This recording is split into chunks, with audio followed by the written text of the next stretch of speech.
Welcome to the Vermilion Podcast, a free audio library of business strategies, creative inspiration, and industry knowledge for actors, filmmakers, writers, and anyone looking to activate their creative potential.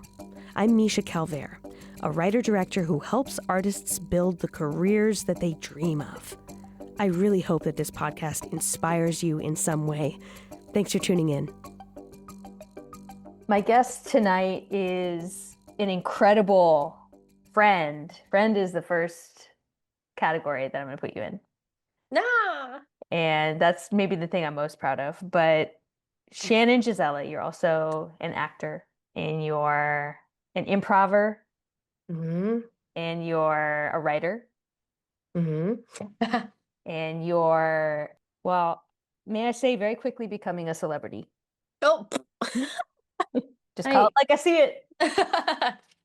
Yeah, I was thrilled when you wanted to chat on the show, and Of course. we love go-getters, we love self-responsibility, we love women who are just absolutely crushing in their careers. Just for context, everyone, Shannon is the star of a show coming out called M.I.A.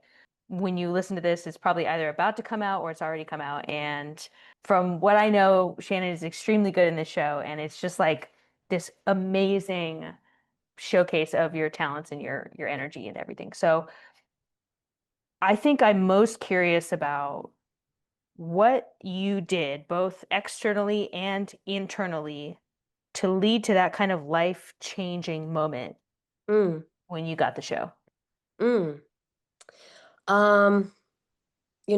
It's great because you were also part of that process and that evolution for me. I mean, yes, this is very special to get to be talking to you about it and to open up about it. I mean, I struggled a lot and still do with like confidence and with who I am and what that means for opportunities that come my way and opportunities that I miss. And I think I had gotten kind of to a low point that it sparked a real need for change, not for any career reason, and more so just to like enjoy my life. So I think what really shifted for me was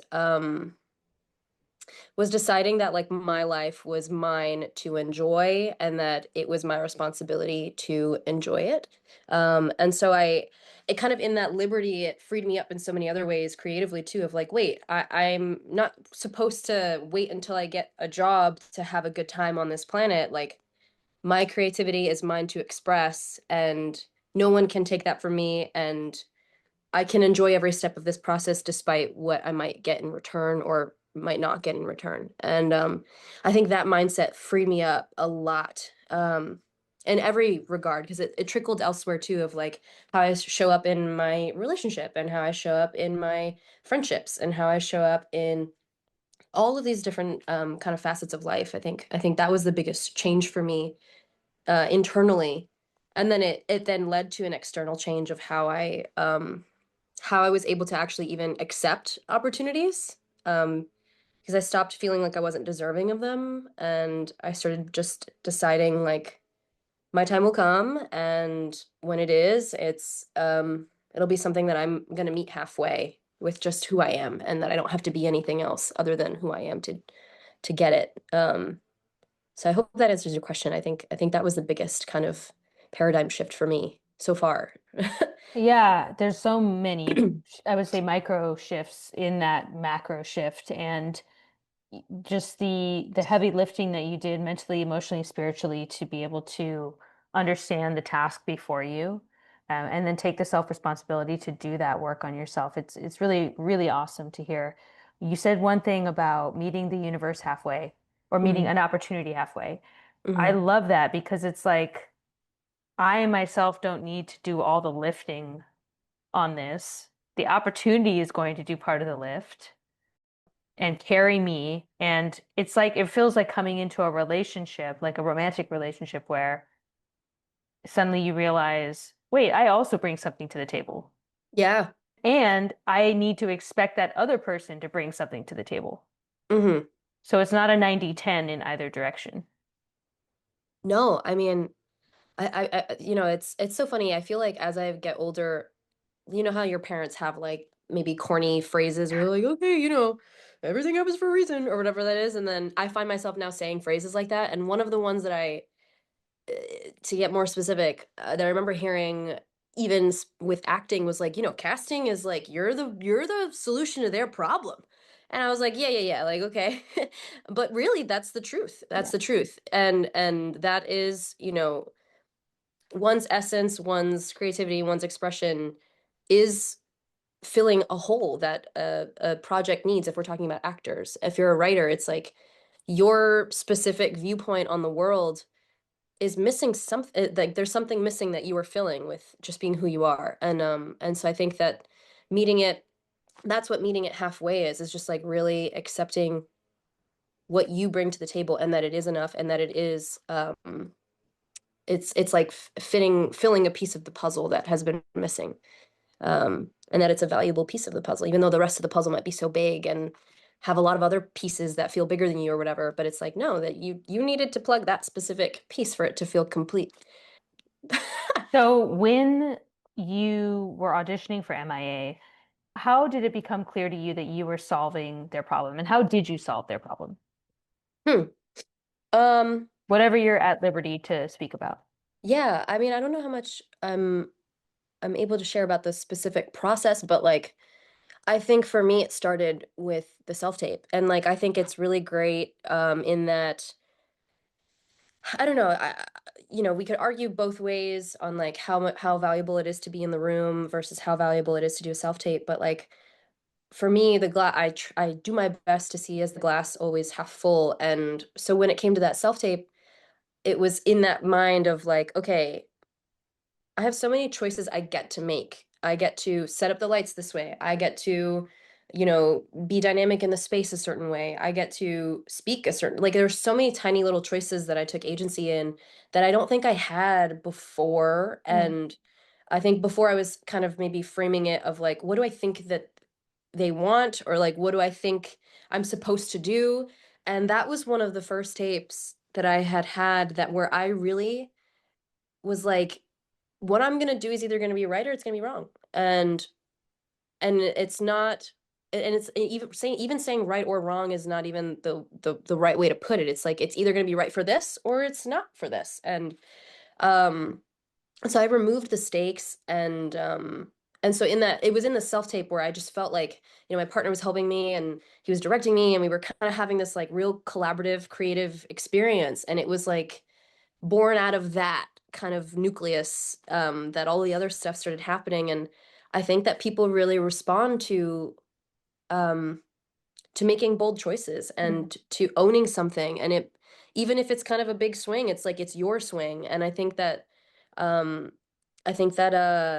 the powers that be really respond to people who are energetically in that place. I think it's magnetic, whether it's creative or whether it's just in life. I think that opportunities are attracted to um, people and moments when they're being authentic and just being them and like owning that, and that's kind of sexy.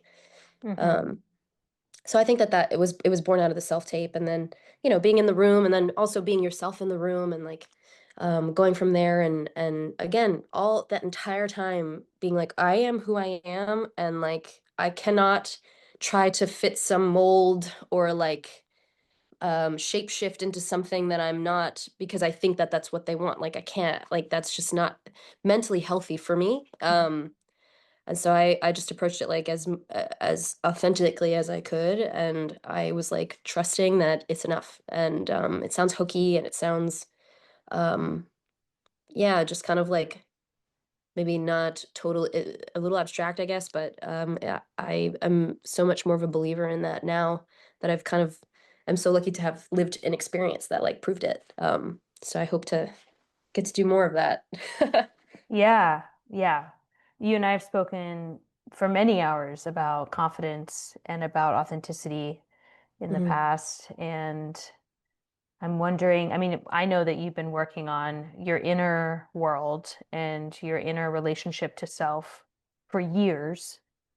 It's no surprise to me that you were able to land an opportunity like this. I'm wondering, on that years long journey, Mhm. what are some things that you've done that maybe if you somebody listening to this might be like feeling kind of low Mm, and they listen to something that you tried and they try it themselves and it might pick them up out of a low spot. mhm, mm.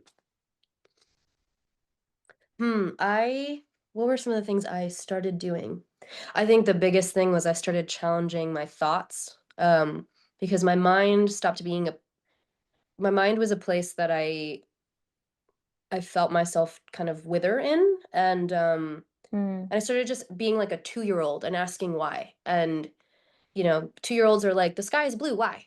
And when you haven't answered, then they're like, okay, but why? And then, so I would be mean to myself, and then I'd be like, why am I being mean to myself? Why do I think this? And then I'd go further and I'd have an answer, and then I'd be like, but why? Why that then? And then I'd get to the root, and it would be because I was afraid, and because I have conditioned myself to believe a certain thing about myself, or several different things about myself. And I just started getting really curious about it. And it wasn't from a place of judgment, it wasn't from a place of shame. It was just a place of accepting that that was where I was at, and getting really curious about how I got there, and kind of like letting the little monster inside the car, and but I'm driving now, and you're coming on in, you have something to say, clearly. But I have the GPS, and have the wheel, and we're gonna go where I want to go, and you're gonna come along for the ride. And so I think for me it was about getting really, really curious, and being really patient. And I think the thing that makes the monster a little louder is the idea that we're maybe missing out, or like don't have time. But it's like gotta throw that out, because that's not something I can control. I can't control when things come my way. I can't control when it happens. I can't control any of that stuff. And so getting really patient about where I am in this moment, and accepting this is where I am in this moment, and this is the moment I'm going to be in until the next moment, and then until the next one after that. Removing just like the expectation that I needed to get out of that place, made it so that it was more of a playground for me to explore, versus like this like shitty thing. Sorry if I can't curse. you can To like, curse. okay, great. Yeah, if it was like this shitty sludge that I like need to get out of, it's like, no, I'm gonna get out of it. But like for now, I'm gonna kind of play with it and see what's going on, and be like, wow, how did I get here? Um, yeah, that was a really big, big thing for me. Curiosity, so great. Because that also removes judgment and shame automatically. It's Mm-hmm. hard to be judgmental and curious at the same time, Mm-hmm. or curiosity and condemnation. It's hard for those to coexist. I agree. Um, so now that you have shot the full season one as the lead of the show, Which is nuts. I want to ask about what are some of the amazing things that have happened or are happening, and what is it like? Is it weird? Mm. Amazing things that have happened is that I get to say that I'm a full-time creative as of right now, and that's Wow. that's amazing, and I'm a full-time artist. Like that's what?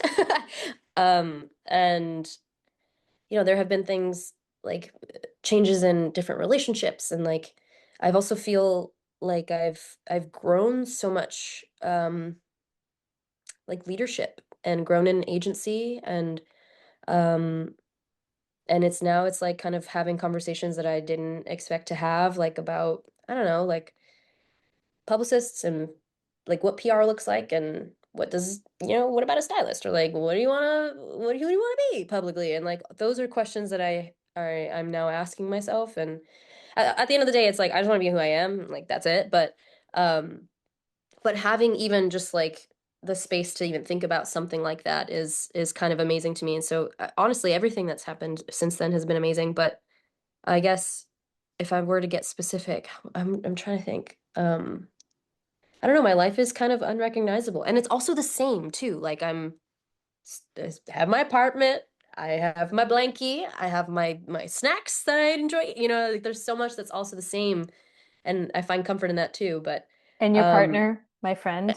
absolutely, and my partner, and you know, we still goof around and like just kind of make each other giggle, and like none of that's like the fundamentals of my life haven't changed. My priorities haven't changed in terms of like what I want out of life. But like how it looks on a day to day has changed. You know, I get to just have more creative conversations now.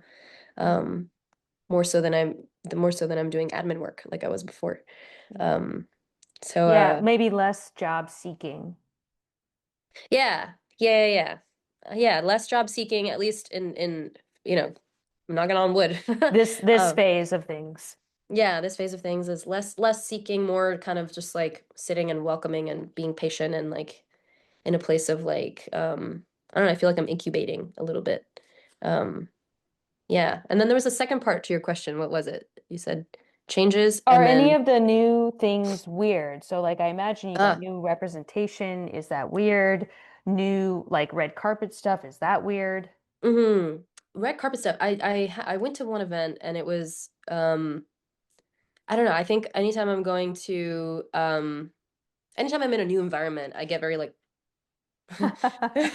like what's going on and so that event was a lot of that. I felt like a new kid at school, like didn't know where to sit kind of thing. Thank God it was like assigned seats and stuff, but yeah, it is weird. It is weird to be kind of like, oh, I'm amongst kind of my peers, like these are my peers and we're all like creative in some way and we're all kind of love the same stuff, and like that's really cool. And so I think some of it was weird in that I cou- I couldn't believe that I was there, and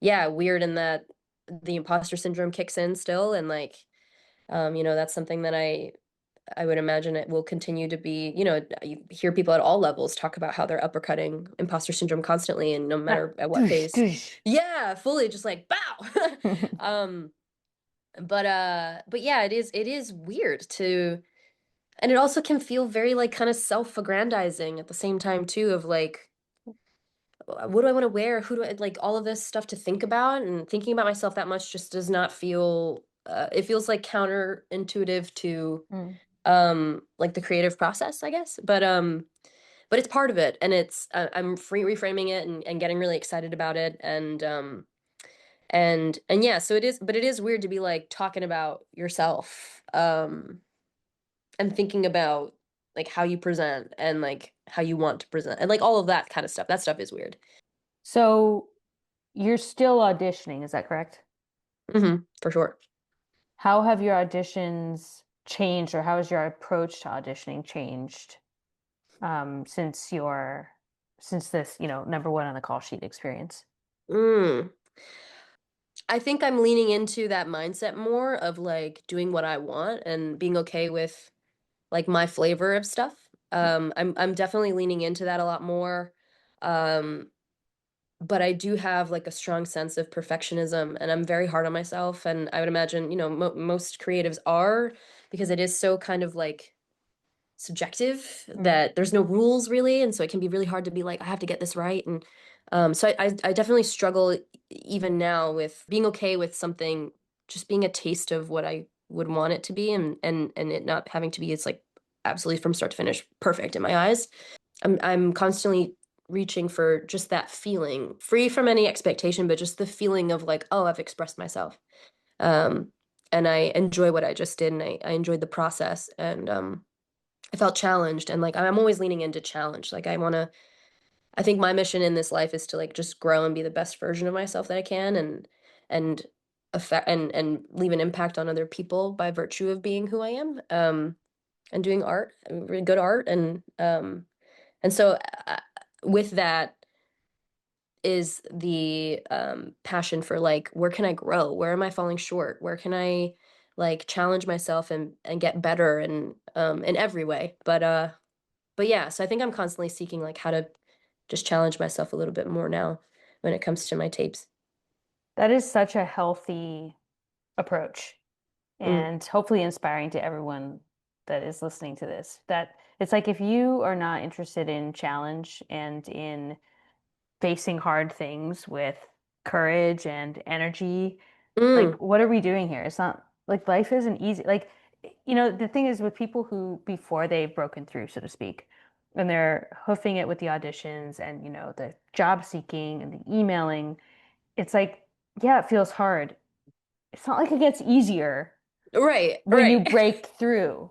Some hmm things get easier, but I imagine you have like a lot of decisions, like big decisions and big responsibilities the further up you go. hmm Yeah, that's true. I mean, I would imagine, I'm at the very kind of beginning of all of this, and I personally, like, I don't do well when the stakes feel really high, and I have to like remove all of that stuff and be like, okay, what's the Mm, what's the core of this? What is the yeah, core of what I'm trying to do? yeah, And for me, because I'm a collector of information, and yeah, I can like, again, it's that perfectionist thing of like, I can only make a decision when I have every single bit of information that I can yeah. gather.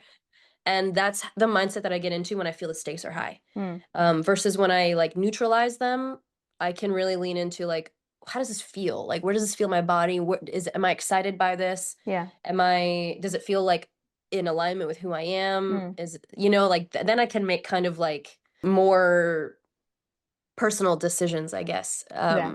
where it feels right with me. But yeah, the stakes, it can be very easy to be like, oh, this is a Yeah. big deal. Yeah. Speaking of stakes, it's very high stakes to follow Shannon on social media. So could you please drop your handles? Where do we find you on social? You can find me at its_Shanny G. Hello, yep, that's my username. Nobody's ever called me that. And then where else could you find me? Pretty much just Instagram. Yeah. And your animated series? What is that called? Yeah. Oh my God. That one is called Strip Law. I'm so Strip excited. Law. Strip Law, Okay. and it's on Netflix on February 20th.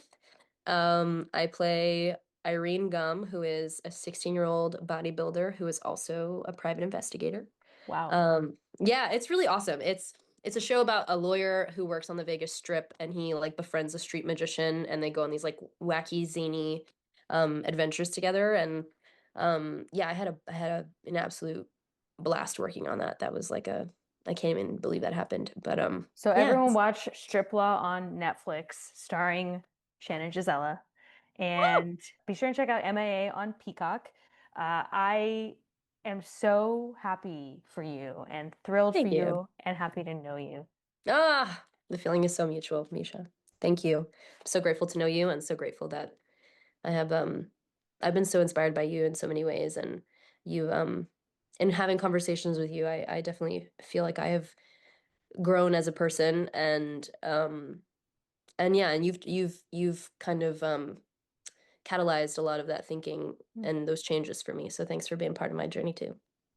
My utter joy and honor. And I'm gonna let you get back to, I'm sure you have like a million things to do today. So short, sweet, powerful. I thank you for the call today, Shannon. Of course, of course. Love ya. I'll I talk love to you you later. too. Yeah, I'll talk to you soon. I'll call you soon. Okay. Bye, Bye. honey. Bye.